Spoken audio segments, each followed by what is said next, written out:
Assalamualaikum sahabat YouTube, ketemu lagi di channel Sinau Roso. Pada kesempatan kali ini kita akan mendengarkan ceramah Ustazah Halimah Al-Idrus.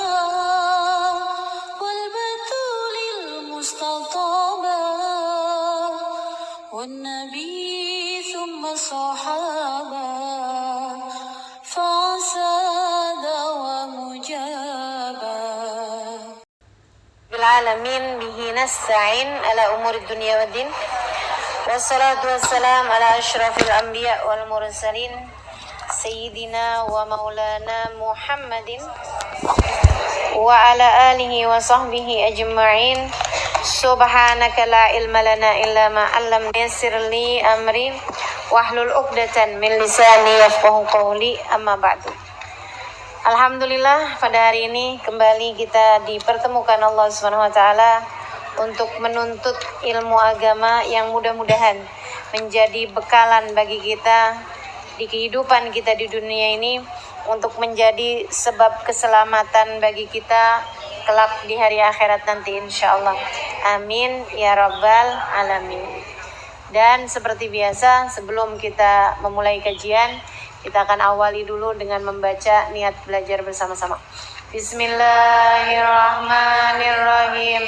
Nawaitu ta'allum wa ta'lim wa naf'a wal intifa' wal mudzakarah wa tadhkir wal ifada wal istifada wal hidza 'ala tamassuk bi kitabillah wa sunnati rasulillah sallallahu alaihi wa alihi wa sallam والدعاء إلى الهدى والدلالة على الخير ابتغاء مرضاته وقربه وثوابه وحسن الخاتمة مع اللطف والعافية وصلاح العاقبة أرحم الراحمين إلى حضرة النبي محمد صلى الله عليه وسلم وآله وصحبه أزواجه وذريته وأهل بيته وسلم وجميع الأنبياء والمرسلين والكون أجمعين ونصوصا سيدنا المهاجر الله محمد بن عيسى بكر المقدم محمد بن علي بلاوي سيد الحبيب عبد الله بن أبو بكر العيدروس فخر الوجود أشياء بكر بن سالم وأصولهم وفرهم ثم إلى صاحب راتب عبد الله بن علي الحداد أحمد بن زين الحبشي وعلي بن الحبشي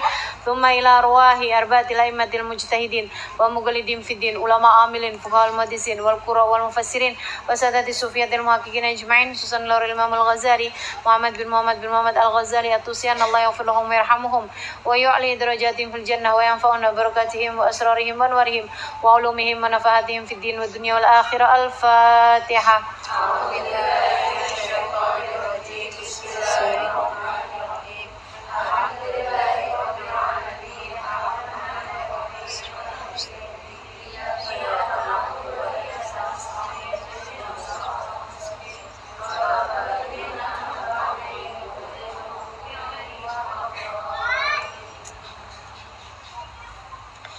Bismillahirrahmanirrahim. Berkata Imamul Haddad radhiyallahu ta'ala anhu wa ardah wa nafa'ana bihi wa bi'ulumihi fid dharaini amin. Thumma innal akhlaqal madmumah, sampai situ ya. Wal khisalal mamqutah fil qalbi katsira. Thumma, kemudian sesudah beliau sampaikan bahwa sumber akhlak itu adalah dari hati. Hati itu kayak ceret bagi anggota badan. Apa yang ada di dalamnya itu yang akan tertuang berupa perbuatan, ucapan, tindakan yang kita lakukan. Semuanya nih yang keluar nih dari diri kita nih, cara pandang, cara dengar, ucapan, perbuatan, tindakan, gerak spontan, semuanya adalah apa yang tertuang dari dalam hati kita. Kalau isinya teh, ya keluarnya teh. Kalau isinya kopi, yang keluar kopi. Kalau isinya bensin, yang keluar api. Gitu ya. Makanya kalau orang nih yang keluarnya kok semuanya kompor-kompor nih, Yang bikin panas nih, berarti isi di dalamnya adalah bensin. Teman-teman saya sekalian, begitu kan?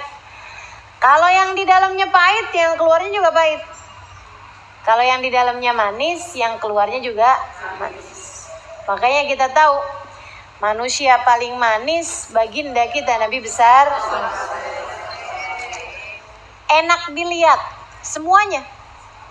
Gerakannya enak dilihat, spontannya aja bagus. Teman-teman saya sekalian. Karena memang isi di dalamnya bagus. Makanya perhatiin tuh. Kamu kalau lagi spontan, lagi kaget, apa yang diomongin? Tuh. Itu nunjukin juga tuh. Ada apa di dalammu itu? Jadi teman-teman sekalian, Nabi Muhammad spontannya bagus. Saat-saat dalam keadaan spontan, Nabi itu yang keluarnya bagus. Saat kagetnya keluarnya bagus. Ya Muhammad. Nabi buka mata kaget. Siapa yang bisa tolong kamu tempat ini kalau kamu saya bunuh? Jawabannya Nabi, Allah. Itu. Spontannya cakep. Alaihi salawat. Karena isi di dalamnya cakep. Isinya manis, yang keluar semuanya manis. Ya sekalian. Baginda kita alaihi salatu wassalam. Jadi kalau kamu mau benerin ucapan, benerin tingkah pola, benerin laku perbuatan, benerin cara lihat, cara dengar, atau apa yang dilihat, apa yang didengar, benerin ucapan, tapi tidak benerin dalamnya, ya itu percuma aja. Cuman bisa pura-pura. Kan gitu ya? Isi dalamnya kopi, tapi dia naroin di gelasnya nih duluan susu. Kan gitu kan? Itu putih. Ya itu pura-pura. Maksa. Gitu kan?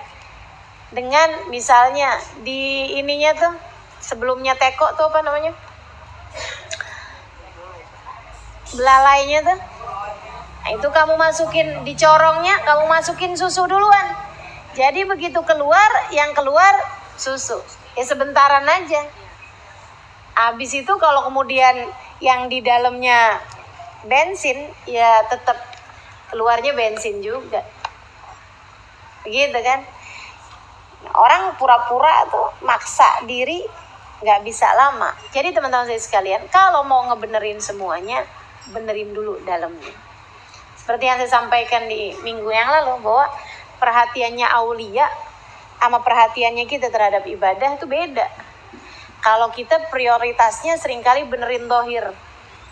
Kalau mereka prioritasnya benerin batin. Kalau mereka sebelum ngajarin anaknya tentang sholat, ngajarin dulu anaknya tentang siapa Allah yang mereka hadap di saat sholat. Kalau kita kan ngajarin sholatnya duluan. Ngajarin gerakan sholat, ngajarin bacaan sholat. Anak sholat tanpa tahu mereka sholat tuh ngadep kepada siapa. Ini yang terjadi. Makanya berat banget ngajarin anak sholat. Karena prioritas kita kepada zahir. Sementara para aulia, para wali-walinya Allah, itu prioritas mereka terlebih dahulu kepada Allah SWT. Sehingga sekalian saya muliakan, dan karena mereka faham bahwasanya prioritas mereka harus masalah hati, begitu ya dia. Mereka ngasih bensinnya hati itu bagus. Mereka ngasih masukannya hati itu bagus. Apa tuh yang jadi bensinnya? Makanan halal. Makanan halal. Yang buat ngidup-ngidupin hati ini makanan halal, teman-teman saya sekalian. Makanya pintunya kebaikan hati, pintunya doa mustajab, makanan yang halal. Itu jadi prioritasnya para wali. Prioritasnya orang soleh, makanan halal, begitu ya. Kemudian apa yang ada dalam hati orang, ngedidik hati, ditambah makanan halal. Jadi sekalian saya muliakan. Karena nih, kalau misalnya makanannya haram nih, repot. Nanti yang keluar bakalannya perbuatan yang gak bagus. Saya berulang kali sampaikan perbedaan antara lalat sama tawon. Jadi sekalian, tawon dipelihara orang walaupun nyengat. Iya kan ya? Dipelihara orang walaupun nyengat. Kenapa gitu? Karena yang keluar dari dia bagus. Yang keluar dari dia manis. Yang keluar dari dia adalah madu. Kan gitu ya? Tawon tuh yang keluarnya madu, teman-teman saya sekalian. Makanya orang pelihara, orang perlu buat jadi obat. Yang keluar dari dia jadi obat. Ustadz yang kalau ngomong jadi obat. Dokter-dokter yang kalau ngobatin bisa menyembuhkan. Orang-orang yang manfaat, gitu kan? Tawon ini nih, barang manfaat. Yang keluar dari dia adalah barang yang bagus, bisa jadi obat. Kalau dia jadi istri yang keluar dari dia bisa ngobatin suaminya. Suami kurang bener, gara-gara keikutan sama istrinya nih, benerin. Anak-anak yang kenapa-napa jadi bagus. Kenapa?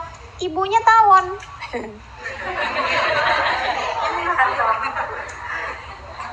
Ibunya nih tawon, yang keluar semuanya barang bagus, teman-teman saya sekalian.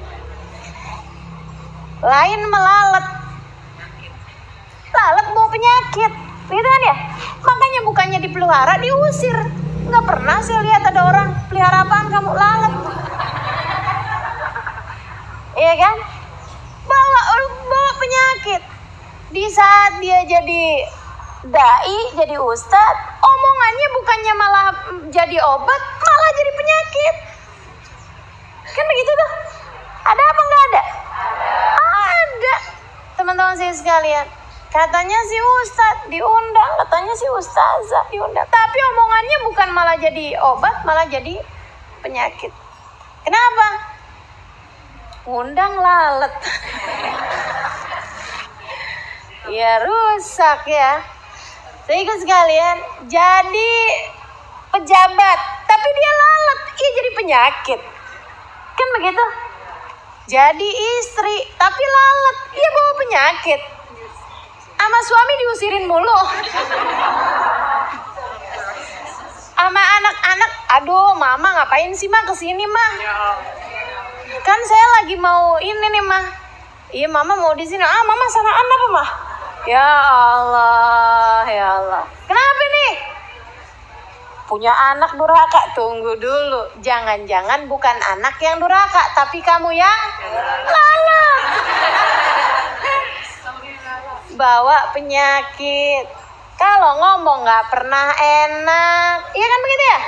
Ngerjain apa-apaan nggak pernah bagus. Jadi istri omongannya nggak pernah enak didengar sama suami, perbuatannya nggak pernah nyenengin buat. Apa jadi sebegitu bedanya, teman-teman saya sekalian? Karena laron lagi doh. Maaf. Emang udah tanggal tua gini nih. Apa hubungannya Ustazah? Buat saya sebenarnya nggak ada hubungannya. Nggak tahu gitu, kalau udah tanggal belakangan kayak konsentrasi juga buyar nih. Padahal baru aja habis piknik ke Hall Habib Ali Habsyi. Ya Allah. Teman-teman saya sekalian, saya muliakan. Apa bedanya antara tawon sama lalat? Yang ngebedain apa yang mereka makan. Lalat tuh nyarinya barang kotor, sampah yang dicari sama lalat. Teman-teman sekalian saya muliakan, mohon maaf kalau ada kotoran tuh, ada kotoran itu ya, itu di atasnya yang suka hinggap apaan? Lalat. Tawon mana ada? Tawon yang dicari apaan? Putik bunga. Coba tuh lihatin. Yang dicari bunga, teman-teman sekalian. Yang dicari bunga, itu pun bunga yang cakep-cakep, yang dicari putiknya, intisarinya. Makanya keluarnya madu, keluarnya manis. Nah itu kita juga kayak begitu tuh. Kalau kamu berani-berani sama rezeki yang haram, nah itu kan kotor. Kamu jadi lalat dah bakalannya. Bakalan jadi lalat teman-teman saudariku sekalian. Walaupun kamu dandan kayak tawon, tetap aja lalat.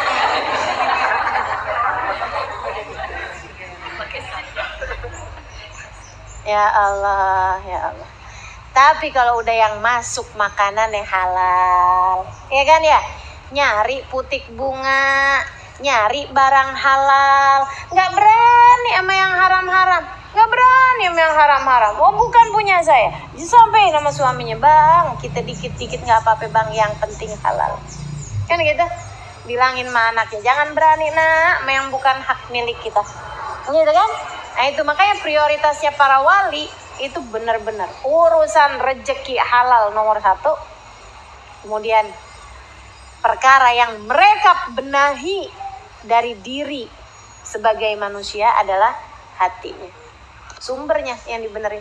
Udah sumbernya bagus, itu hati, sumbernya akhlak, maka yang keluar adalah perkara-perkara yang bagus. Dari akhlakul karimah yang didapat. Nah makanya nih, beliau bahas ثم إن الأخلاق المذمومة والخصال الممقوتة في القلب كثيرة. Nih kita kalau mau bersihin hati, bersihin dari apaan beb? Gitu kan? Kita nanya nih, kita kepengen hati kita biar bersih. Kita kepengen hati kita biar benar. Biar apa yang tertuang dari akhlak kita adalah akhlak yang bagus. Nih apa nih yang perlu kita benerin nih beb? Kita nanya nih sama Imamul Haddad. Beliau bilang, Innal akhlaqul madmumah, sifat-sifat atau akhlak yang buruk, wal khisalal mamkuta, perangai-perangai yang dibenci, penyakitnya hati nih banyak kata beliau. Wa kadzalikal akhlaqul mahmudah, demikian pula akhlak yang terpuji. Ahlan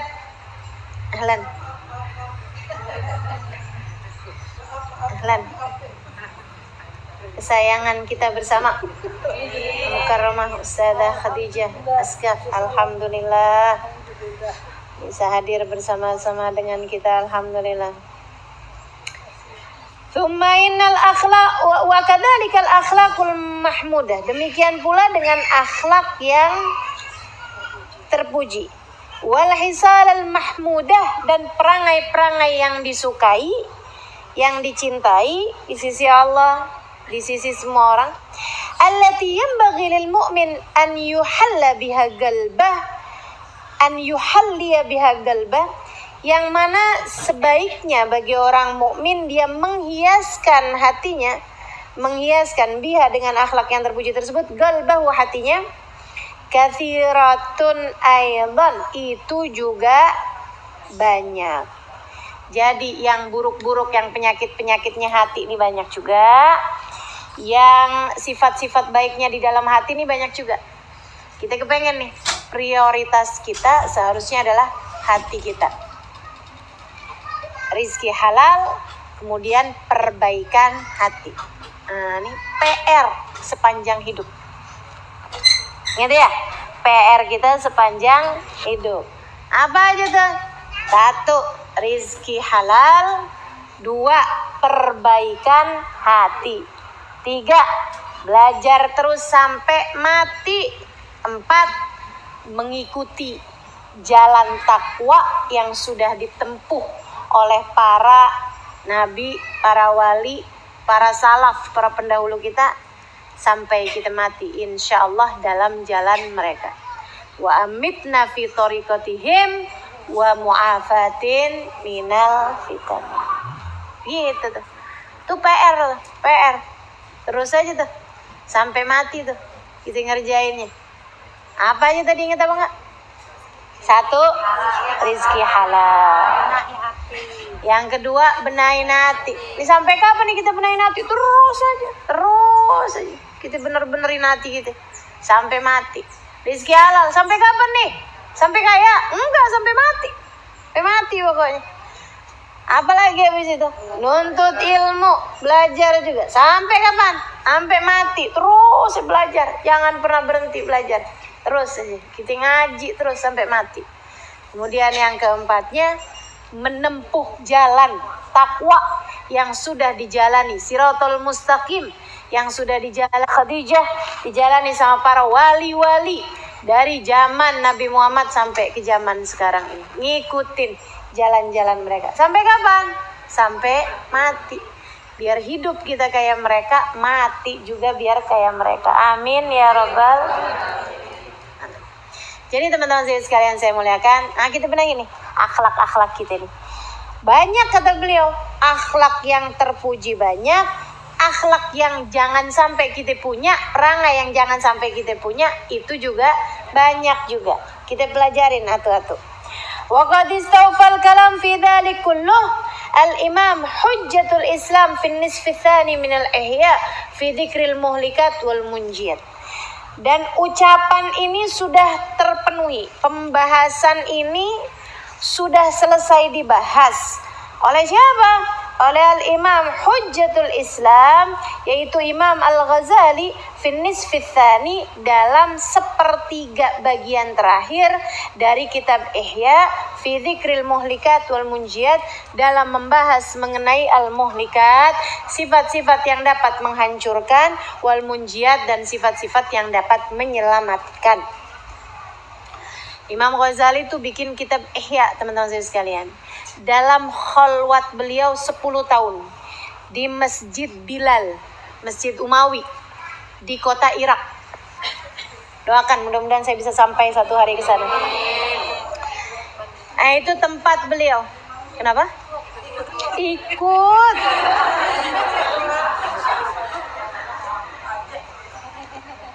Ikut aja. Ya Allah. Jadi teman-teman saya sekalian, Imam Al-Ghazali itu beliau udah jadi ustadz. Ceritanya Imam Ghazali mirip nih sama ceritanya ustadz saya yang minggu lalu saya ceritain.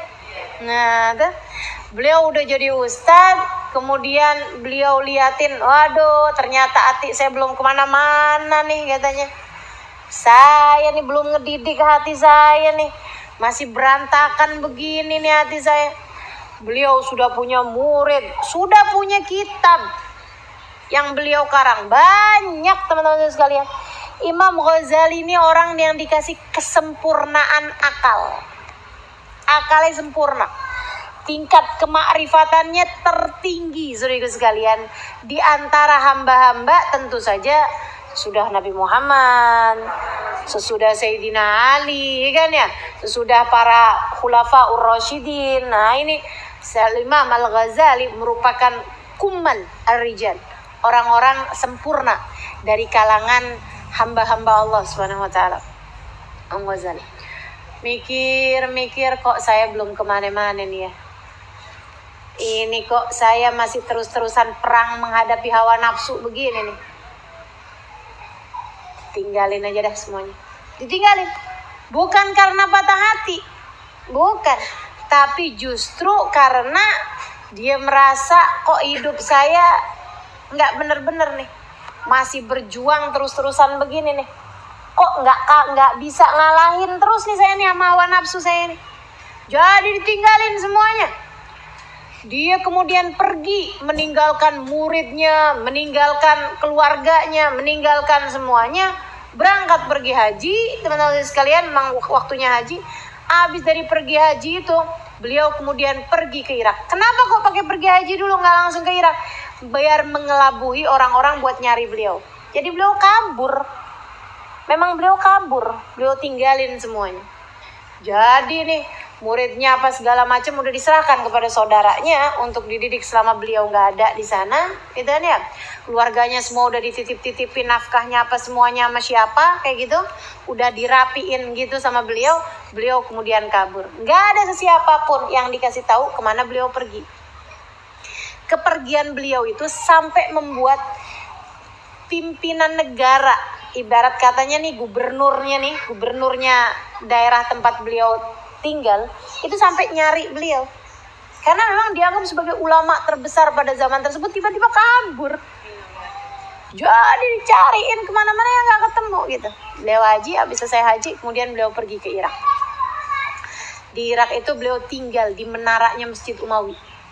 masjidnya Sayyidina Bilal, masjid yang dibangun Sayyidina Bilal bin Rabah. Beliau naik ke atas sana itu. Sayyidina Bilal itu kan perginya ke Irak. Habis Nabi Muhammad wafat, beliau hijrahnya ke Irak, teman-teman saya sekalian. Beliau bangun masjidnya di sana, beliau ngajar di sana sampai semeninggalnya di sana. Nah, itu masjid yang beliau bangun, disebut sebagai Masjid Umawi. Nah, itu di atas menaranya sana itu Imam Ghazali tinggal 10 tahun. Beliau berkholwat di sana, enggak ketemu orang. Cuman turun buat sholat fardu sama sholat Jumat di masjid. Selebihnya beliau di atas. Udah, nggak ketemu orang, nggak ngapain. Ngapain beliau? Antara dia sama Allah Subhanahu Wa Taala. Beliau nulis kitab Ihya selama di atas tersebut itu. Ilmunya beliau itu 4 jilid, teman-teman saya sekalian, sampai ulama bilang kadal ihya an yakuna Qur'anan. Ihya itu dari dalamnya sampai hampir, maksudnya kitab terdalam sesudah Al-Qur'an. Kayak Ihya itu hampir-hampir kayak Quran, gitu loh. Tentu aja nggak ada yang nyamai Quran, firman Allah Subhanahu Wa Taala. Maksudnya dari dalam maknanya apa segala macam tuh, kalau orang Ihya itu sendiri isinya adalah isinya Al-Quran. Kan gitu ya? Tata cara menghadap kepada Allah Subhanahu Wa Taala, bikin hati bener tuh kayak gimana? Baca Ihya kamu. Gitu. Tuh teman-teman saya sekalian, Ihya. Karenanya nggak bisa Ihya dipelajari tanpa guru. Ngaco nih, kalau ada orang mau belajar Ihya nggak pakai guru, nggak ngerti kamu. Itu sama aja kayak orang mau jadi pelayar, orang yang bahkan berenang aja kagak bisa. Berenang nggak bisa, nyari ikan di lautan nggak bisa, kemudian jadi pelayar, ya mati kamu. Kena badai kamu nggak bisa ngapain, buat makan kamu nggak bisa nyari ikan, kan gitu ya? Maka celaka. Nggak bisa teman-teman saya sekalian. Belajar ya mesti punya guru. Dan juga bukan asal-asal nih. Bukan asal-asal orang kemudian belum pernah belajar apa-apa langsung belajar ihya. Ya rusak. Saya ngamalin apa yang ada di ihya. Nggak bisa. Sama aja kayak orang, saya mau belajar Al-Quran, nggak perlu pakai guru. Ya ngaco. Ya, syaratnya orang mau belajar Quran, nah itu kan mesti belajar bahasa Arabnya dulu, mesti punya gurunya, cari tahu sebab nuzul, cari tahu segala macam. Ilmunya Quran tuh luas banget, dia nggak bisa asal-asal. Apalagi belajar ihya dari terjemah ihya, ya Allah, nggak ngerti apa-apa, nggak paham apa-apa. Kan begitu tuh, asal aja gitu, ambil ihya dipelajarin, bahkan bukan dari bahasa Arabnya ihya, tapi dari terjemahannya ihya. Inna lillahi wa inna ilaihi rajiun. Ustazah kok kenapa bisa berpendapat begini-begini, padahal Imam Ghazali bilang dalam ihya. Tunggu, kamu belajar ihya dari mana? Saya baca terjemahannya Ustazah. Waduh, jangan teman-teman saya sekalian. Itu kayak mau naik sepeda atau mau naik beca, tapi perginya ke Kalimantan.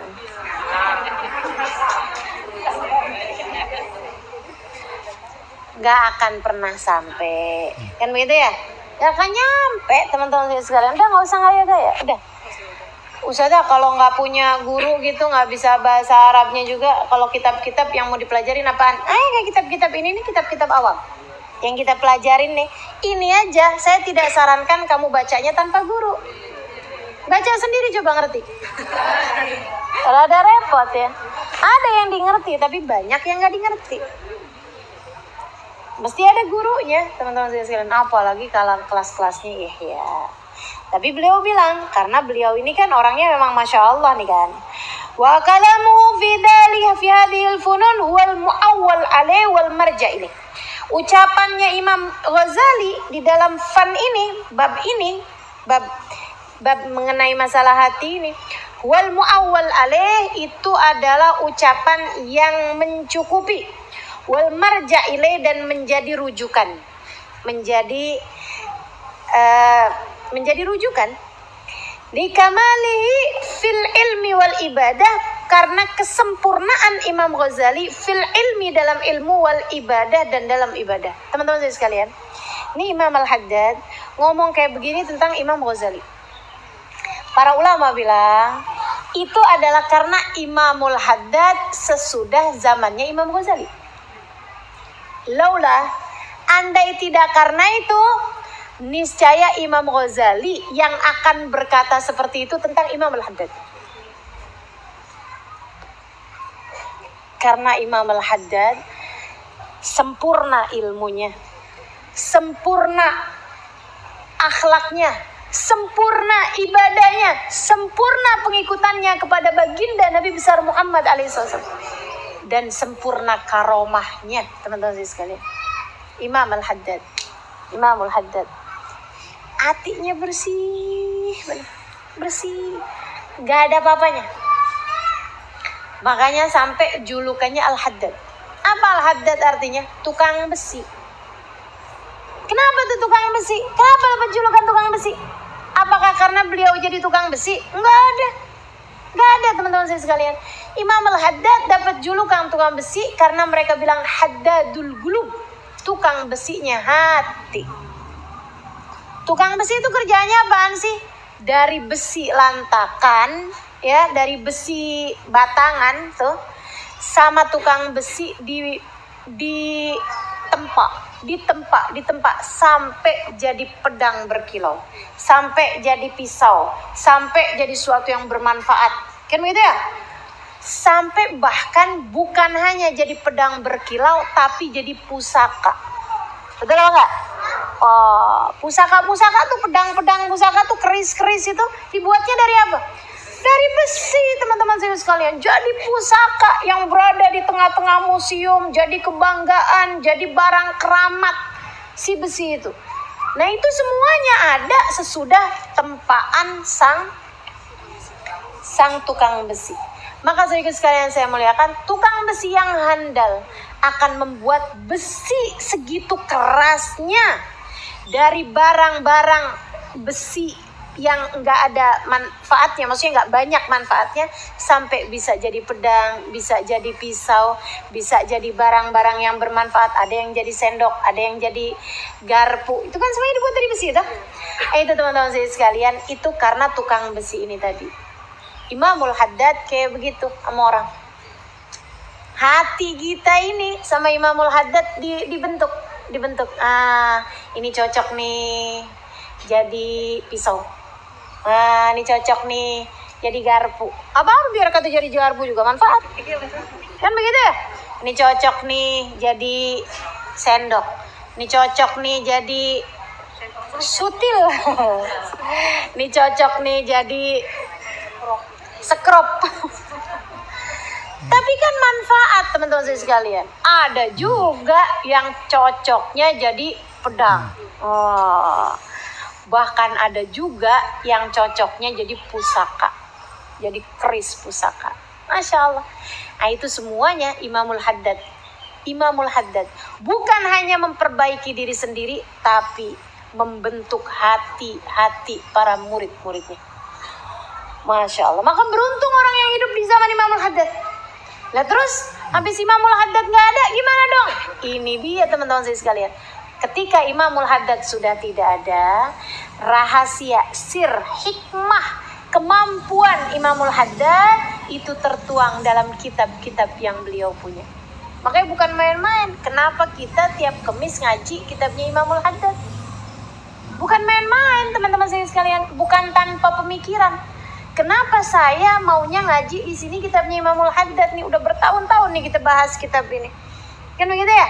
Karena harapannya nih, saya nggak bisa jadi haddadnya, tapi kitabnya insya Allah akan memperlakukan kepada semua jamaah-jamaah yang hadir, kepada para yang mendengarkan, yang ngaji, termasuk saya di dalamnya. Saya kalau di sini bukan ngajar, ngaji bersama. Makanya saya kalau ngiklanin kan, yuk ngaji bareng, kan begitu. Ngaji, Halimah Al-Idrus salah satu dari pendengarnya yang setiap kali ngaji niat mudah-mudahan bukan cuman bisa ngajinya tapi bisa ngamalinnya. Lah yang jadi gurunya siapa? Imamul Haddad. Karena yang dibaca kitabnya Imam Al-Haddad. Makanya bukan main-main teman-teman saya sekalian. Sebelum ngaji itu ada niatnya. Siapa tuh yang punya niatnya? Imam Al-Haddad. Habis selesai niat tuh teman-teman biasa dengerin. Al-Fatihah ila hadratin Nabi Muhammad sallallahu alaihi wasallam wa alihi wa azwaji wa dzurriyyati wa ali baiti tsumma ila ruhi ususan. Kan begitu ya? Nah, tuh baca Fatihah buat ini, Fatihah buat Faqihul Muqaddam, Fatihah buat Imamul Haddad yang punya kitab ini gitu. Biar ada sambungannya. Kenapa begitu? Karena gurunya nggak cukup. Karena yang duduk di depan nih nggak cukup buat jadi gurunya. Karena yang di depan sama-sama mau belajarnya. Karena yang pegang mic sama-sama juga masih tolibah. Masih orang yang berusaha buat menuntut ilmu. Makanya teman-teman saudaraku sekalian saya muliakan, ini yang di depan sama-sama juga. Cuman dia ya anggaplah jadi imam. Imam kan sholat bareng. Betul apa enggak? Imam sholat bareng, makanya nggak boleh berkreasi. Imam nggak boleh. Saya mau bikin sholat sendiri nggak bisa. Harus ikut konun. Nah itu kan harus ikut aturan-aturannya sholat. Sama nih kayak ngaji di sini nih. Ikut siapa? Ikut Imamul Haddad. Nah saya diniyah. Jangan lari dari kitab ini. Dah jalan tuh. Nih disampein. Tinggal diterangin aja kan begitu ya. Tinggal dijabarin aja maksudnya Imamul Haddad gini loh. Gitu kan. Tapi Ustazah suka bahasnya dikit, keterangannya panjang. Ya emang kalau perlunya begitu ya saya gituin. Kan gitu ya. Nah ini kan otak kita ini kan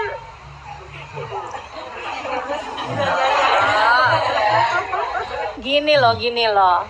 Kalau bacain kitabnya sama santri, yang dibacain banyak, keterangannya dikit-dikit aja.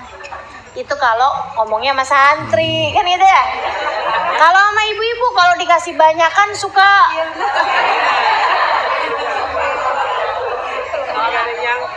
kepenuhan, kagak ada yang nyangkut. Iya kan, gitu kan. Pembahasan kemarin pokoknya ingat Ustazah ada cerita mengenai ustadznya tuh. Kan gitu dah. Itu dah yang diingat gitu kan. Ya Allah. Nah, karena saya paham itu. Iya. Jadi dah kita dikit-dikit yang kita bahas deh banyak-banyak deh keterangannya. Biar ada yang nyangkut di otak kita kan begitu ya. Nah itu teman-teman sekalian saya muliakan. Imamul Haddad nih Masya Allah. Tawadhu. Hatinya bersih sampai bisa ngebersihin hati orang. Dari bersihnya hatinya sampai bisa ngebersihin hati orang. Dari bagusnya hatinya sampai bisa ngebagusin hatinya orang. Saudaraku sekalian, beliau buta pandangan mata bohirnya, matanya. Tapi terbuka luas, lebar pandangan mata batinnya. Masya Allah. Ini Imamul Haddad. Dan saya nggak ragu-ragu atas hal tersebut. Sama sekali nggak. Jangankan beliau. Nih para aulia kita di zaman-zaman sekarang. Banyak banget kok yang setajam-tajam beliau itu. Bahkan ya maksudnya ini kan tentu saja di bawahnya Imamul Haddad. Aulia-aulia yang ada sekarang di bawahnya Imamul Haddad. Tapi sebegitu tajam-tajamnya teman-teman saya sekalian. Masya Allah. Ada tuh orang-orang belum ngomong udah bilang kayak begini. Halimah, yang kamu minta tuh, mintanya kapan loh? Baru di hati loh ini. Baru di hati, belum ngomong. Beliau lihat saya, terus beliau bilang, yang kamu minta tuh Halimah, Allah bisa kasih dengan syarat kamu begini. Ya Allah. Dan itu yang beliau sampaikan begini. Itu persis banget yang selama ini saya jatuh bangun dalam hal tersebut. Kayak ngelihat hati, kayak ngelihat WhatsApp. Kayak kita ngebaca WhatsApp tuh. Ngeliatin hati kita. Ya Allah, maka udah serem setengah mati dah kalau ketemu mereka itu. Teman-teman saya tuh udah bilang, ya Allah, nih mau ketemu nih sama Ubaba Umairah, wudhu dulu ah. Saya bilang enggak, saya malah nggak mau wudhu dulu. Biar sekalian aja Ubabah lihat jelek-jeleknya, biar bisa dibenerin. Kan begitu, teman-teman saya sekalian. Bukan hanya laki-laki loh, perempuan-perempuan. Para wali-walinya Allah SWT, Ubaba Umairah. Itu teman-teman saya sekalian, Al-Haddar beliau. Dari kota Tarim, udah wafat ya. Beliau ini teman-teman saya sekalian, sampai pernah dapat tasbih dari dalam makomnya Sayyidina Syekh Bakar bin Salim. Jadi beliau diminta sama Syekh Bakar bin Salim buat pergi ke makomnya. Dia bilang, saya kasih kamu tasbih. Gak tahu tuh dari mana tasbihnya. Beliau datang ke makomnya Sayyidina Syekh Bakar bin Salim, ngambil tasbih itu. Tasbih dari Sayyidina Syekh Bakar bin Salim. Masya Allah, Masya Allah. Padahal Sayyidina Syekh Bakar bin Salim udah wafat berapa tahun yang lalu. Dan itu kakek beliau. Kakek-kakek beliau gitu, keberapa tahu. Perempuan, teman-teman saya sekalian saya muliakan, tapi tajamnya ngelihat, Masya Allah. Jadi gimana kita nggak mau percaya sama Imamul Haddad dalam hal mengobati penyakit-penyakit hati? Jika bahkan yang hidup di zaman sekarang gitu ya, maksudnya sekarang beliau udah wafat ya, tapi maksud saya di zaman-zaman sekarang gitu, yang mata saya masih ketemu, telinga saya masih dengar gitu kan, orang-orang yang sebegitu Masya Allahnya. Saya pernah bawa rombongan berapa belas orang perempuan ketemu sama beliau, masing-masing dinasehati itu persis banget sama apa yang paling dia perlukan. Udah kayak profesor dokter profesor spesialis gitu ya, yang memang ngelihat badan kamu nih, udah tahu nih gitu, udah tahu nih penyakitnya apa, yang diperlukan apa, obatnya apa. Nah itu Ubaba Umairah. Sampai dengan tahun saya terakhir ke kota Hadramaut itu masih jumpa sama beliau 2013. Oh enggak, dia udah wafat. Beliau wafat itu di tahun-tahun mungkin 2010 2009 gitu. Kali terakhir ke sana udah nggak ada, beliau udah wafat. Tahun-tahun sebelumnya tuh teman-teman saya sekalian, tiap datang saya bawa terus ngajain, pokoknya ada satu sesi di mana semuanya perlu untuk diobati sama Ubaba Umairah. Beliau tuh akan lihat gitu kan, kemudian nasihatin dan sekaligus dikasih bacaan sama beliau. Kamu baca ini, kamu begini. Hati-hati, yang hormat sama suami. Waduh, tak ada lagi datang. Sama orang tua tuh nggak boleh gitu. Ya Allah. Tanpa tedeng aling-aling, tanpa basa-basi, teman-teman saya sekalian, langsung jelek masuk ke hati. Dan itu tuh memang yang paling diperlukan sama orang tersebut. Nggak usah terlalu cinta gitu sama dunia. Ketahuan semuanya udah. Ya Allah luar biasa. Pokoknya emang bener-bener banget tuh Ubaba Umairah tuh Haddadul Qulub, teman-teman saya sekalian, Haddadul Qulub. Ya gimana kita nggak mau percaya sama Imamul Haddad kalau bahkan di era milenial ada orang-orang yang sampai seperti itu. Saya ketika jumpa sama beliau habis selesai itu, saya kemudian bilang, Ubaba, ini saya nih masa jadi gaet doang nih Ubaba, sekarang giliran saya nih, saya bilang. Doain saya Ubaba. Ubaba liatin terus gini, kamu minta didoain biar punya anak. Itu tahun berapa tuh ya, 2009 2010 gitu. Saya udah kawin, udah agak lamaan waktu itu, belum amin sampai sekarang sih. Saya bilang, iya Ubaba doain saya biar punya anak. Beliau malah nanya gini, kamu pengen punya anak buat apa Halimah? Bingung ya saya ya. Seumur-umur saya kalau minta doa sama orang, doain biar punya anak, itu pertanyaannya suka gini doang, udah berapa lama kawinnya, kan begitu ya? Yeah. Kayak sebuah kenormalan, sebuah kewajaran bahwa orang kalau udah kawin ya pengen punya anak. sebagaimana orang kalau udah umur di atas 20-an tahun pengen kawin, kan begitu ya? Itu kan normal tuh. Yang nggak normal itu kan kalau orang umur 9 tahun, doain dong biar saya kawin. Ini kan kecentilan, kan gitu ya? Kalau kemudian ada orang doain dong saya biar punya anak, kamu udah kawin apa belum? Belum. Nah itu kan aneh gitu kan.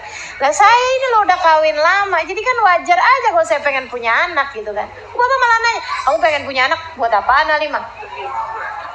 Bingung kan, itu pertanyaan yang gak pernah ada orang nanyain gitu. Sama aja kayak, kamu pengen kawin buat apaan? Nah kan aneh ya. Ya pengen kawin gitu kan. Jadi saya ditanya kayak begitu bingung. Saya bilang, dan karena saya ya ustazah gitu kan. Jadi kan ini alasannya nih harus agak-agak yang agamis lah ya.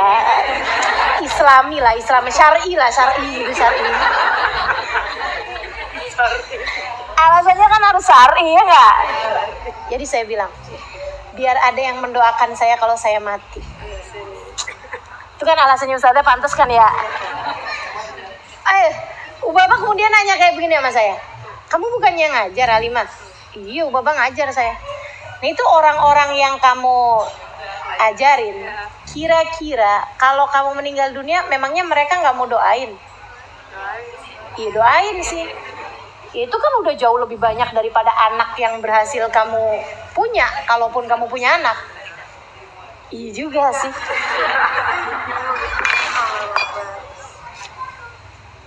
Jadi buat apa Halimah? Saya bilang, biar ada yang nerusin. Masih agama nih, masih syar'i nih. Biar ada yang nerusin kalau saya meninggal dunia nanti. Maksudnya nih ilmunya gitu ya. Nah, saya punya sedikit ilmu, ada yang saya turunin nih gitu. Biar dia nanti kalau saya meninggal dunia, biar dia bisa lanjutin gitu.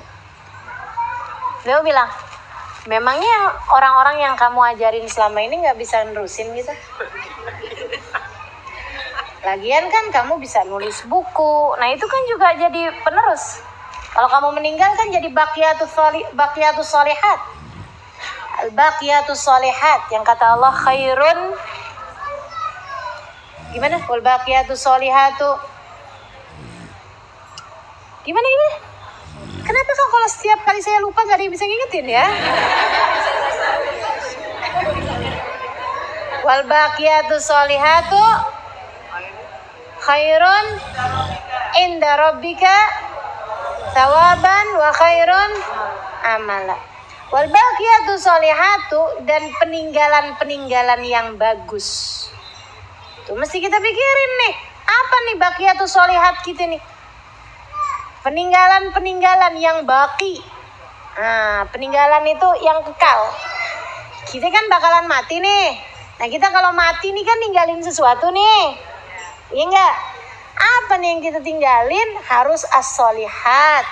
Harus peninggalan-peninggalan yang bagus. Nah, itu selain anak, ada yang lain-lain. Apaan? Buku, ilmu yang manfaat. Jadi begitu beliau bilang, kan gak harus anak Halimah. Yang lain-lain kan bisa juga jadi anak-anak didik yang akan terus melanjutkan ilmu kamu. Saya pikir-pikir ya juga ya, kitab, buku yang saya tulis bisa jadi peninggalan. Apalagi zaman sekarang nih kan, ada media sosial, ada suara-suara saya di YouTube, ada apa yang saya tinggalin buat orang masih bisa terus didengerin sampai kapan-kapan waktu. Jadi nggak bisa juga tuh alasan penerus tadi nih. Mesti nyari lagi nih alasan. Dan saya nggak ketemu alasan syar'i lain nih. Jadi akhirnya saya pun kembali kepada diri saya sendiri. Apa sebenarnya yang saya inginkan dengan adanya anak? Kemudian saya pun menjadi sangat-sangat manusiawi dan sangat perempuani.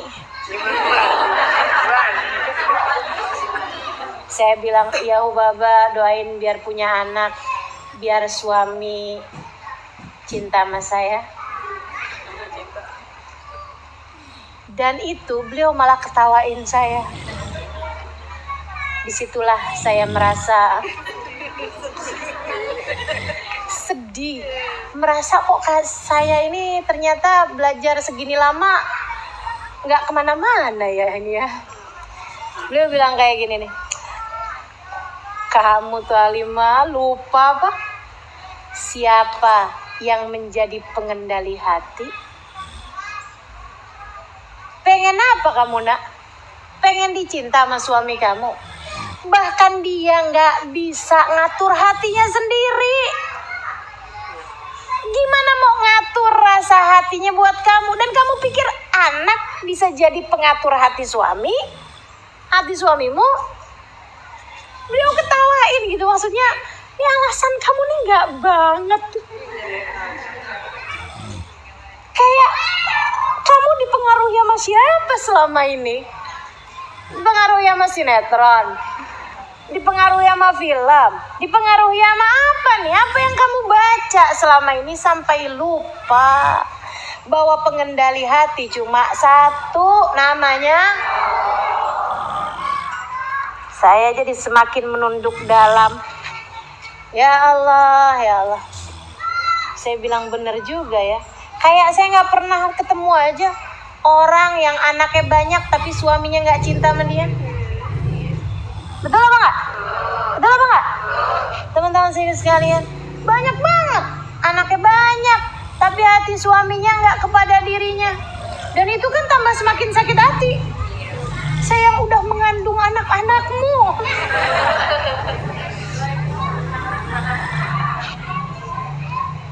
Sampai pernah gitu kan, ada seorang istri punya anak 4 gitu.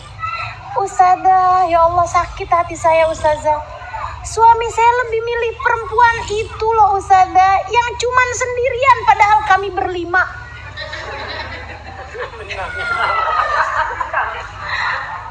Kami berlima Ustazah.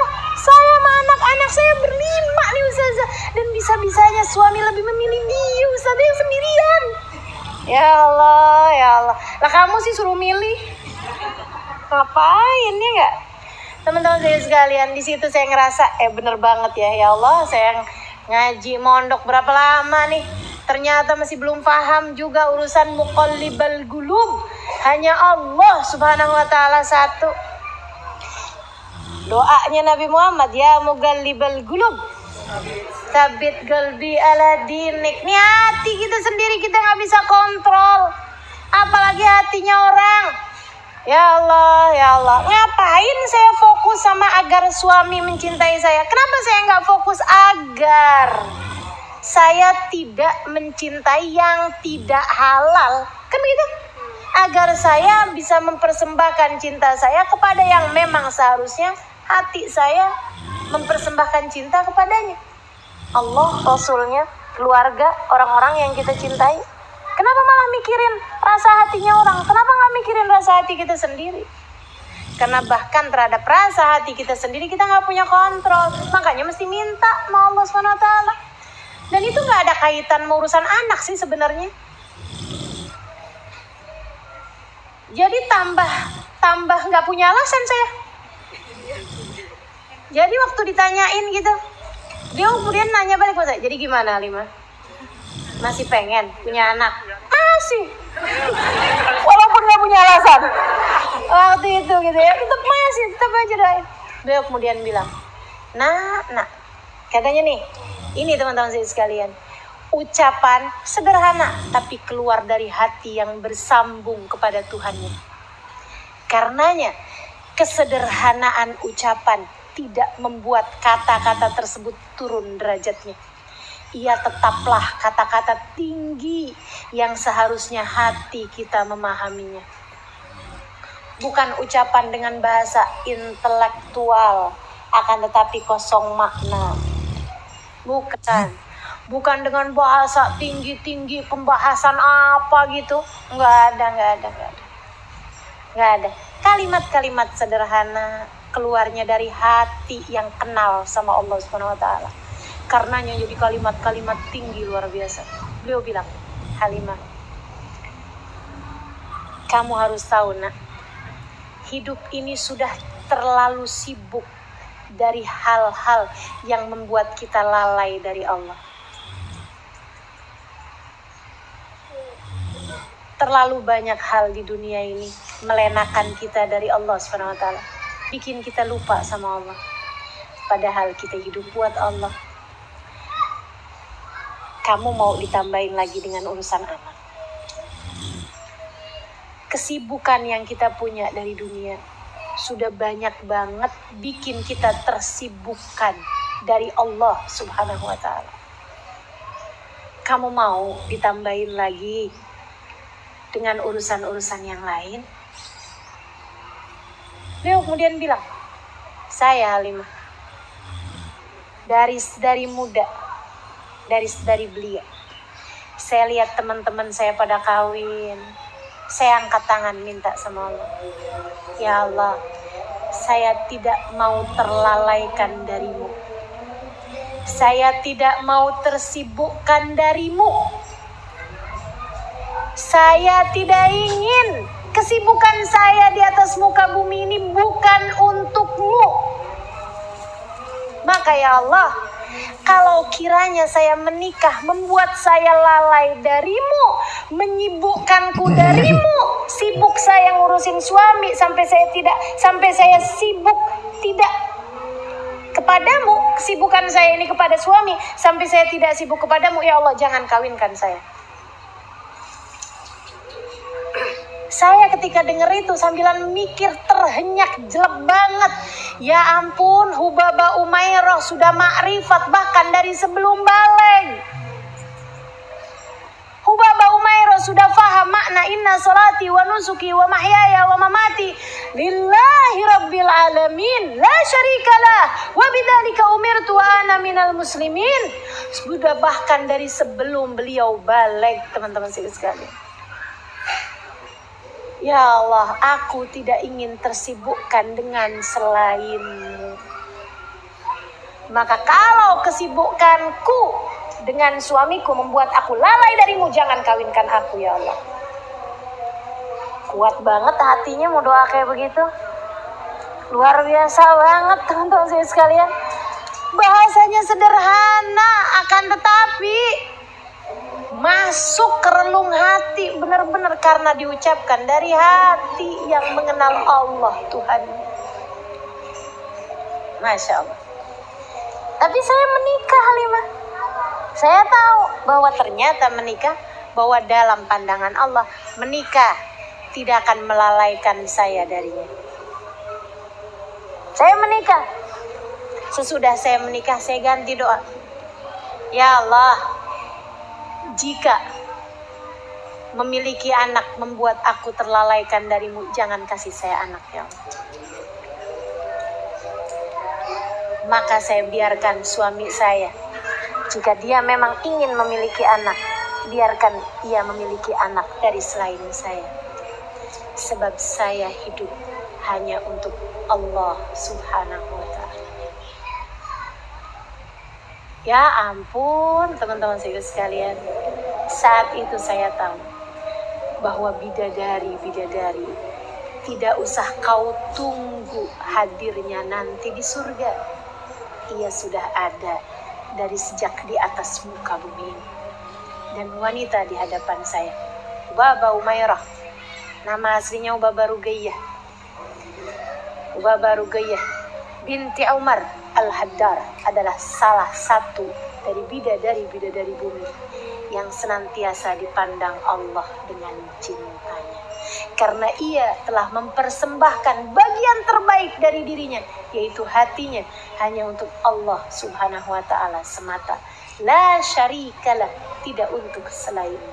Wa bidzalika umirtu, beliau faham. Untuk itulah beliau diciptakan. Wa ana minal muslimin, aku adalah salah satu dari hambamu yang selalu menyerahkan diriku. Cakep banget gak sih? Keren banget gak sih? Tinggi banget gak sih? Ya Allah, dan kita jatuh bangun, kepengen punya rumah, kepengen punya ini, kepengen punya itu. Masya Allah.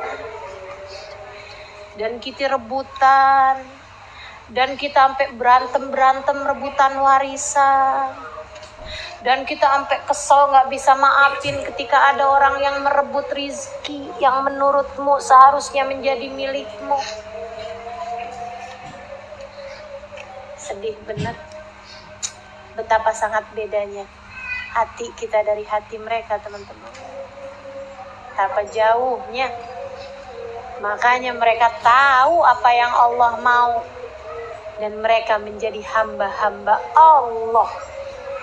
Kita yang kita tahu apa yang kita mau, makanya kita jadi hamba-hambanya nafsu. Iya apa ya? Dan dengan bangganya kita bilang, iyyaka na'budu wa iyyaka nasta'in. Hanya kepadamu aku beribadah ya Allah. Hanya kepadamu aku menjadi hambamu. Hanya kepadamu aku menghamba. Wa iyyaka nasta'in. Hanya kepadamu aku mohon pertolongan. Kata Allah, emang iya? Hanya kepadaku kamu mengabdi. Emang iya? Enggak tuh. Kamu mengabdi kepada keinginan hawa nafsumu sendiri. Hatimu kamu persembahkan untuk hawa nafsumu sendiri. Hatimu kamu persembahkan untuk keinginanmu sendiri. Dan kamu merasa seperti sudah mengabdi kepadaku. Belum. Makanya katanya Sayyidina Ibrahim bin Adham, lau ma wajibtu an agraha fil Quran fis salam magarajah. Sungguh, andai tidak wajib bagi saya untuk membacanya di dalam Fatihah, dalam sholat, saya tidak akan pernah berani membacanya. Tiap kali saya membacanya, hati saya bilang belum. Tiap kali saya bilang iyyaka na'budu, kata hatinya belum.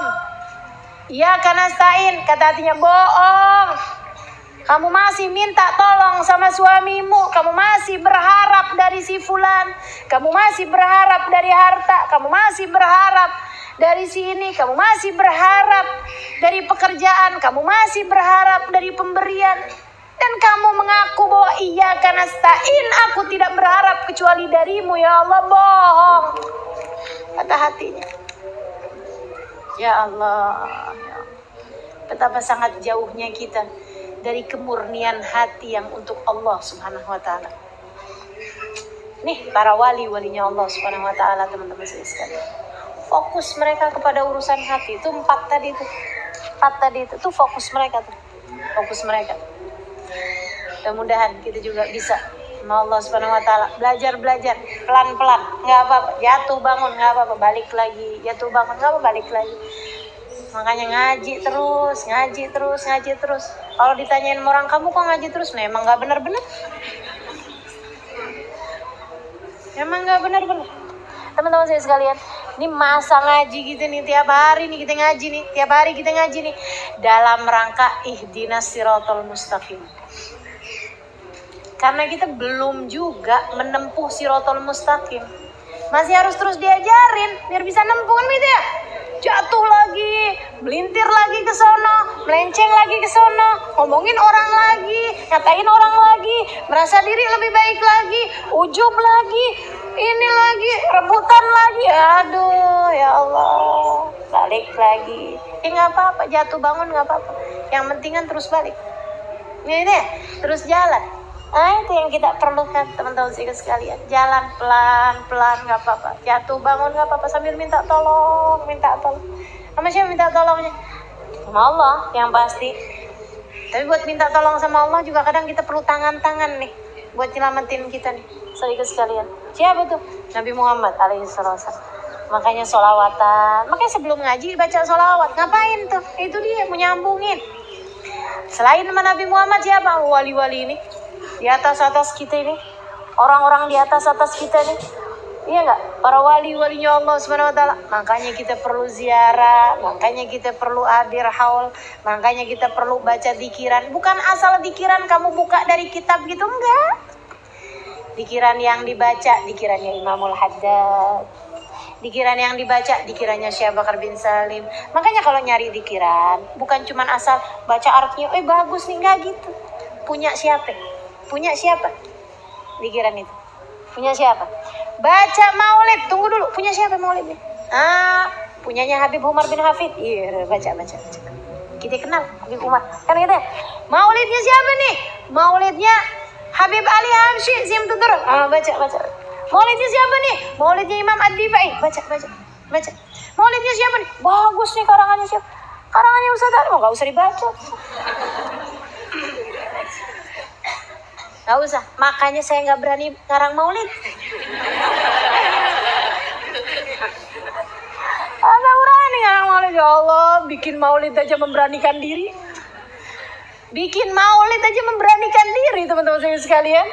Ya ampun, siapa kita? Bikin maulid, ngumpulin orang. Yuk rayain Nabi Muhammad. Ya Allah, siapa kita? Yang pantas bikin maulid tuh Habib Umar bin Hafid tuh pantas ya gak? Yang pantas bikin maulid Habib Zain bin Smith pantas bikin maulid. Halim Ali terus bikin maulid. Ya udah deh gitu. Tak ada rotan akar pun jadi ngeberaniin diri. Ini ngajar kayak begini nih ngeberaniin diri. Ya Allah teman-teman saya sekalian, belum pantasnya, tapi ya udahlah. Tak ada rotan akar pun jadi. Ya Allah. Nah dia nih perlu uluran tangan. Makanya ngajarnya diawali dengan sholawat biar ada tangan Nabi Muhammad. Ya, baca Yasin dulu biar ada tangan Allah. Kan gitu kan? Pakai baca Yasin ada tangan Allah. Pakai baca sholawat ada tangan Nabi Muhammad. Pakai dikirannya Syekh Bakar bin Salim, dikirannya Imamul Haddad, kitabnya pakai punyanya Imamul Haddad biar ada tangan-tangan. Teman-teman sekalian, saya tidak membuatmu, saya tidak menarikmu karena saya masih perlu buat ditarik. Jadi kalau ada yang bilang, Ustazah kita mau ikutan Ustazah, gimana modelnya nih? Saya aja mau nyelamatin diri ini perlu gendolan sama orang, terus saya tiba-tiba digendolin sama orang. Waduh, ini gimana modelnya nih? Nggak ada. Kita sama-sama aja, sama-sama ngegendol, sama-sama ikut, sama-sama sama-sama menggantungkan diri kepada siapa? Kepada orang-orang yang sudah pasti terselamatkan. Rabbi fanfa'na bibarakatihim wahdinal husna bihurmatihim wa amitna fi tariqatihim wa mu'afatin Rabbi fanfa'na bibarakatihim. Ya Allah, kasih kemanfaatan kepada kami berupa berkah-berkahnya mereka. Bikin kami mendapatkan manfaat dari keberkahannya mereka. Tuh. Keberkahan mereka dalam apa? Dalam ilmu, dalam ibadah, dalam akhlak, dalam tata cara hidup. Ini biar berkahnya turun dari mereka-mereka itu untuk kita bisa ngambil manfaat dari keberkahan tersebut. Gitu. Sumbang ya Allah, sumbang kami. Ibarat mereka orang kaya nih, kita orang fakir-fakir nih, kita minta sumbangan. Ya Allah, kasihin sumbangan mereka itu yang lebih-lebih tuh. Yang lebih-lebih kasihin sama kami. Rabbi fanfa'na bibarakatihim wahdinal husna bihurmatihim. Ya Allah, kasih kami bisa nempuh jalannya mereka dengan kemuliaan mereka itu ya Allah. Mereka kan mulia nih. Rombongannya itu kan bisa banyak yang belum penuh rombongannya, kuotanya masih pada banyak. Kuotanya Imamul Haddad masih banyak nih. Masih kosong. Maksudnya itu dibandingin dengan yang Allah kasih. Misalnya Imamul Haddad, kuota kamu 1 juta. Ini belum 1 juta nih. Masih baru ratusan ribu. Jadi kan kita muat semuanya tuh di kuotanya Imamul Haddad. Kuotanya Habib Ali Habsyi misalnya 1 juta. Yang ada nih masih baru berapa nih? Jadi kita muat semuanya tuh. Nah kita minta sama Allah SWT. Ya Allah, masukin kita ke rombongan mereka ya Allah. Masukin kami ke rombongan mereka. Wa amitna fi tariqatihim. Ya Allah, matikan kami dalam jalan mereka. Kami nggak usah dibawa ke jalan yang lain-lain ya Allah. Udah deh, jalannya para wali-wali kami, jalannya para ulama-ulama kami, jalannya orang-orang yang udah pasti, solehahnya udah pasti, solehnya udah pasti. Kita minta nih, jalannya Hubabah Umairah, jalannya Hubabah Maryam, jalannya Hubabah Bahiyah, jalannya para Hubabah orang-orang soleh yang mata saya masih diizinkan buat ketemu sama mereka. Kuota mereka masih banyak kosong. Teman-teman saya sekali, kuota mereka masih banyak kosong. Kita minta jalannya mereka. Wa amitsna fi tariqatihim. Minta ya Allah, hidup kayak jalannya mereka, mati di belakang mereka. Mati di jalannya mereka. Wa mu'afatin minal fitnah. Selamatkan kami dari segala fitnahnya zaman. Kalau dulu tuh yang bawa fitnah itu orang-orang yang gak ngerti agama. Sekarang yang ngerti agama pun bisa bawa fitnah. Betul apa enggak? Teman-teman sekalian, yang berani ngomong sesuatu tentang Nabi Muhammad yang gak baik, orang berilmu apa orang gak berilmu? Orang berilmu. Yang berani ngomong Nabi Muhammad gak punya jaminan, orang berilmu apa orang gak berilmu? Orang berilmu. Kalau orang gak berilmu, omongannya gak akan didengar orang. Yang berani ngomongin yang gak baik, yang katanya Nabi Muhammad gak keurus. Ya Allah, teman-teman, yang ngebandingin Nabi sama, kalau itu orang gak berilmu ya. Tapi ini kan yang berani ngomong macem-macem ini, teman-teman sekalian, orang-orang yang berilmu. Makanya kita ngeri banget. Makanya minta sama Allah, wa mu'afatin, selamatkan kami dari segala fitnah ya Allah. Selamatkan kami dari segala fitnah ya Allah. Kita minta sama Allah Subhanahu wa taala hal-hal yang seperti itu. Maka teman-teman saya sekalian, Imamul Haddad nih, katanya beliau, ucapan Imam Ghazali dalam hal-hal masalah mengenai hati, apa penyakitnya, apa ininya, itu udah cukup. Itu udah cukup jadi rujukan, karena Imam Al-Ghazali itu adalah orang yang sempurna ilmunya, sempurna ibadahnya, sempurna zuhudnya, sempurna ma'rifatnya. Seperti yang saya sampaikan tadi, bahwa Imamul Haddad yang nulis ini tentang Imam Ghazali adalah juga orang yang sempurna ilmunya, sempurna ibadahnya. Sehingga sekalian, zaman beliau belum balik. Umur 10 tahunan. Kalau berangkat dari rumahnya ke tempat majelis abahnya punya majelis. Abahnya punya majelis di daerah Haddad. Beliau berangkat dari Tarim ke namanya Masjid Al-Fatah. Sekarang itu buat masjid namanya Masjid Al-Fatah. Di kota Tarim juga, tapi agak jalan berapa kilo gitu. Itu beliau pakai tongkat jalan dari rumahnya ke tempat abahnya, ketemu 10 masjid. Sehingga sekalian saya melihat beliau sholat di 10 masjid tersebut. Pagi hari itu beliau dapat 50 rakaat sholat sunnah. Itu di perjalanan dari rumahnya ke masjid, dapat 50 rakaat sholat sunnah. Dapat 50 rakaat sholat sunnah. Kita sholat terawih 20 rakaat dan ngitungin rakaat mulu. Beliau paginya doang. Maksudnya amalan-amalan ringannya beliau tuh pagi 50 rakaat, teman-teman saya sekalian. Sampai pernah ada seorang ulama dari Maghrib datang ke kota Tarim, ngelihat Imamul Haddad lagi ada di jalanan di dekat pasar gitu. Begitu ngelihat dia pingsan. Sampai begitu sadar ditanyain sama murid-muridnya. Seorang syekh dari Maghrib datang bersama dengan murid-muridnya, teman-teman sekalian. Itu begitu pingsan, habis selesai sadar ditanyain, kenapa ente pingsan? Dia bilang, Magharim Al-Ba'alawi. Dia bilang, nih orang Al-Ba'alawi nih wali-wali dari kalangan keturunannya Sayyidina Husain Al-Ba'alawi, teman-teman saya sekalian. Dia bilang, nih orang-orangnya ini orang-orang maghrub, maksudnya orang-orang gila gitu. Maksudnya gila banget mereka kayak gitu loh. Gila bukan artinya gila ya, maksudnya kekaguman yang luar biasa gitu. Gila mereka nih. Dia bilang bisa ada satu anak muda mencapai tingkat makom 200 wali. 200 makom kewalian sudah disandang Imamul Haddad di usia beliau sebelum balik. Saudara sekalian. Gimana waktu sesudah dewasanya? Kalau sudah dewasanya, nah itu udah luar biasa benar. Di tingkatan yang beliau lagi nulis kitab ini nih, kalau ketemu hadis, beliau nanya dulu sama Nabi, Rasul beneran gak sih pernah ngomong gini?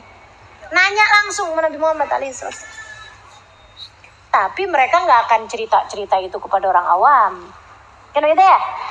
Di kitab-kitabnya mereka gak akan ceritakan hal-hal yang seperti itu, teman-teman sekalian. Nah, kenapa cerita-cerita semacam ini saya dapetin? Karena kami mendengar dari Imamul Haddad bukan dari kitab, tapi saya belajar dari Habib Umar bin Hafid. Habib Umar bin Hafid belajar dari Habib Muhammad bin Abdullah Al-Haddad. Habib Muhammad Al-Haddad belajar dari gurunya. Gurunya belajar dari gurunya. Gurunya belajar dari sampai ke Habib Ahmad bin Zain Al-Habsyi yang belajar langsung dari Imam Al-Haddad. Yang melihat langsung. Ahmad bin Zain Al-Habsyi yang melihat langsung bagaimana keadaannya Imam Al-Haddad. Beliau ceritain kepada muridnya. Muridnya ceritain kepada muridnya. Muridnya ceritain kepada muridnya. Muridnya sampai kepada guru-guru kita yang mereka menyampaikan hal tersebut dan saya mendengarnya langsung dari mereka. Yang punya silsilah nasab keilmuan sampai nyambung kepada Imam Al-Haddad. Masya Allah. Liannahu jama' fi dhalik kalam man taqaddamahu min as-salaf as-salih wa masyayikh at-tariq. Kenapa Imam Al-Ghazali mengumpulkan dalam Ihya itu sempurna banget? Karena beliau telah mengumpulkan yang ada dalam Ihya tersebut itu ucapan dari para pendahulunya, minas salafis saleh, dari orang-orang terdahulu yang saleh-saleh, wa masyayikhit thariq, dan juga dari ucapan para guru-guru yang telah menempuh jalan tersebut. Teman-teman saya sekalian, kalau saya cerita tentang ibadahnya para guru-guru, cerita doang, jalaninnya mah belum, kan begitu. Saya cerita kepadamu, saya satu hari pernah jalan sama Habib Zain bin Smith dari pagi sampai malam, nggak ketemu makan. Yang dibaca nggak pernah diem, antara zikir, antara Quran, antara sholawat, zikir lagi, Quran lagi, sholawat, nggak diem mulutnya sepanjang hari. Sampai saya ngebayangin, ya Allah beruntung banget yang jadi malaikat rokibnya Habib Zain bin Smith. Sibuk banget tuh malaikat, Masya Allah, girang pasti, senang bener. Terus aja. Abis itu saya sedih ngelihat diri saya sendiri. Sian bener, Kip. Malaikat rokib saya ngenes banget, ya Allah, sabar ya Kip. Kayaknya nih kalau malaikat rokib saya bisa gini sama malaikat atid, titip ya. Saya mau pergi dulu, nganggur mulu nih orang. Kebaikannya mana dia nih yang mesti saya catat, ya Allah, sedihnya teman-teman saya sekalian, ya Allah. Jangan sampai juga ya. Ya Allah, khair, insya Allah khair. Ngelihat Habib Zain bin Smith berasa jadi serpihan roti. Serpihannya ya Allah. Yang sabar ya. Masya Allah. Kalau saya cerita tentang mereka, baru hanya cerita teman-teman saya sekalian. Tapi guru-guru nih kan, orang-orang yang saya ceritain, mereka kayak Imamul Haddad cerita tentang Imam Ghazali itu sempurna ilmunya, sempurna akhlaknya, sempurna zuhudnya, sempurna ma'rifatnya. Emang beliau juga begitu. Saking gak mau cerita aja. Kan gitu ya. Habib Zain bin Smith cerita tentang ulama-ulama.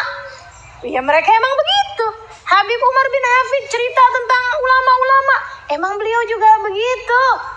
Kalau saya baru bisa berbekal cinta kepada mereka, baru bisa jadi penyampai cerita kepada teman-teman semuanya yang ada di sini, baik dengerin secara langsung ataupun live streaming, baru bisa cerita saya. Kita sama-sama belajar menempuh jalan mereka hingga mudah-mudahan wa amitsna fi thariqati. Kita masih di sini jatuh bangun, saudariku sekalian. Jatuh bangun mau urusan dunia. Jatuh bangun sama nata hati. Jatuh bangun untuk sekedar bisa menghindari suudzon. Jatuh bangun untuk sekedar bisa tidak memiliki rasa benci kepada siapapun. Betul? Masih jatuh bangun kita di sini. Tapi ya mudah-mudahan. Yang penting kan jalan mereka tuh kita udah tahu. Jadi biar belajar kayak gimana jatuh bangun. Tapi kita tahu bahwa kita masih salah. Kita tahu bahwa kita mestinya begitu, walaupun kita belum begitu. Kita masih kayak kata-katanya Imam Asy-Syafi'i. Walaupun Imam Syafi'i nggak termasuk dalam kata-katanya ini, kita masih kayak katanya Imam Syafi'i. Uhibbus salihina walastu minhum, la'alli anal minhum syafa'ah. Aku cinta sama orang soleh, walaupun saya bukan termasuk di antara mereka. Harapannya semoga saya bisa dapat keberkahan dari mereka tersebut. wa abghadul talihin wa ana minhum. Saya benci sama orang ahli maksiat walaupun saya termasuk di antara mereka. Waduh, Imam Syafi'i, Masya Allah kata-katanya ya. Nah kalau Imam Syafi'i ngomong kayak begitu ya basa-basi kan, nggak kayak begitu Imam Syafi'i. Tapi kalau kita ngomong kayak gitu emang asli. Emang asli teman-teman sekalian. Dah mudah-mudahan Allah benerin kehidupan kita insyaallah. Amin ya rabbal alamin. Ala hadhihi niyyah dunya salihah ila hadratin nabi. Al-Fatihah. Ar-Rahmanir Rahim Maliki Yaumiddin. Iyyaka na'budu wa iyyaka nasta'in. Ihdinas siratal mustaqim, siratal ladzina an'amta 'alaihim ghairil maghdubi 'alaihim waladdallin. Amin. Oh ya, bicara tentang Imam Al-Ghazali, saya ada ketemu satu kitabnya Imam Ghazali, kecil banget, ringkes banget. Judulnya Ayyuhal Walad, artinya duhai anakku. Itu adalah kitab yang beliau tulis sebagai jawaban dari suratnya seorang murid. Jadi ada murid beliau bikin surat beberapa pertanyaan sampai kepada Imam Al-Ghazali. Kemudian nama Imam Ghazali dijawabin jawaban dari surat tersebut, tapi jawabannya indah banget, cakep banget, ngedidik hati muridnya tersebut, yang ketika saya membacanya, ya Allah, ini pantasnya ini juga bukan cuma jawaban kepada muridnya, tapi jawaban buat saya, jawaban buat kita semua. Nah, kitab Ayyuhal Walad ini insya Allah nih nanti hari Sabtu kita akan kaji seharian di daurah pesantren kilat yang ada di Bogor. Apa tuh namanya daerahnya tuh? Nah tuh, yuk teman-teman yang belum daftar, silahkan daftar. Ustazah ada batasan umur. Ya, batasan umurnya ini kok sekarang udah agak dilonggarin, ditambahin. Ibu-ibu umurnya berapa sih? 27. Masuk kok. Berapa? 27. Tambah. Iya. Tempatnya itu muat buat 275 orang. Ya. Alhamdulillah udah di atas 200 pesertanya. Kurang dikit aja sih. Kurang 20 karena ada panitia juga kan. Panitianya dalam sekitar 20-an orang. Nah, jadi tinggal ada seatnya sekitar 20-an gitu. Tempat kosongnya. Karena tempatnya juga memang, jadi ceritanya gini loh teman-teman saya sekalian. Ini nih gabungan antara pengen ngaji tapi buat adik-adik yang suka waktunya nggak bisa, gitu ceritanya. Buat teman-teman yang kerja-kerja gitu kan, yang mereka nggak bisa sering-sering ngaji, kepengen tapi nggak bisa gitu kan, pengen rasanya ngatamin kitab, udah dicariin deh kitab-kitab yang kecil, tapi kan ngajinya tuh kan juga kepengennya yang enak, yang bisa sekalian praktek, sholat berjamaah, dzikir bareng, baca maulid bareng, kayak gitu loh, jadi kumpul jadi satu gitu. Jadi hari Sabtu ceritanya kita buat acara itu ya, kumpul nih di Global Islamic School, berangkat barengan naik bis, enak banget kan, berangkat barengan naik bis, nggak barengan saya sih, tapi di sananya udah maksudnya di sana nanti ketemu sama saya, teman-teman sekalian. Mulain ngaji abis duhur sama saya kitab itu sampai asar, gitu kan. Habis selesai asar ada acara-acara yang lain-lain, kita baca-baca burdah, nanti ngaji lagi habis maghrib gitu, habis maghrib ngaji lagi sampai isya. Di antara itu kita baca sholawat, kita sholat berjamaah, kita ibadah bareng, ini apa segala macam, sampai jadi pesantren kilat gitu. Pesantren kilat ceritanya sanlat, cuman ya buat orang zaman now lah gitu. Karena kalau dibikin pesantrennya yang agak susah, nggak boleh makan, kan kagak ada yang daftar. Ya, udah selesai kok aja. Iya. begitu ya. Nanti tuh pagi-pagi nanti ada acara kita muhasabah bersama juga gitu ya. Pagi-pagi habis selesai sholat subuh, dikir-dikir, sarapan ini apa, kita ngaji lagi sampai duhur. Insya Allah kita hatamkan tuh sebelum duhur jam 11 kita hatamin kitabnya. Insya Allah mudah-mudahan nggak ada halangan apa-apa, kita udah bisa dapetin semuanya. Nah itu saya rasa kitabnya itu cocok untuk di atas umur 12-an, 13-an tahun gitu kan ya. Jadi memang diberi batasan umur di atas 12 tahun sampai ke atas. Nah kalau ibu-ibu memang mau gitu kan, belum mendaftarkan diri, ayo dah, masih ada seatnya tuh, sedikit-sedikit biar bisa, jangan sampai kelewatan. Dan jangan bilang gini, ya udah saya nggak ikutan tahun yang ini, saya ikutan tahun depan. Tahun depan belum tentu ada lagi. Kalaupun ada lagi, kita mau pakai yang kitab yang lain lagi, acara yang lain lagi gitu kan. Karena kan setiap hari kan, setiap tahun kita ganti-ganti lain-lain. Nah insya Allah mudah-mudahan kita bisa dapetin ilmunya ya dari Imamul Haddad dengan ilmu yang baik insya Allah. Amin ya rabbal alamin.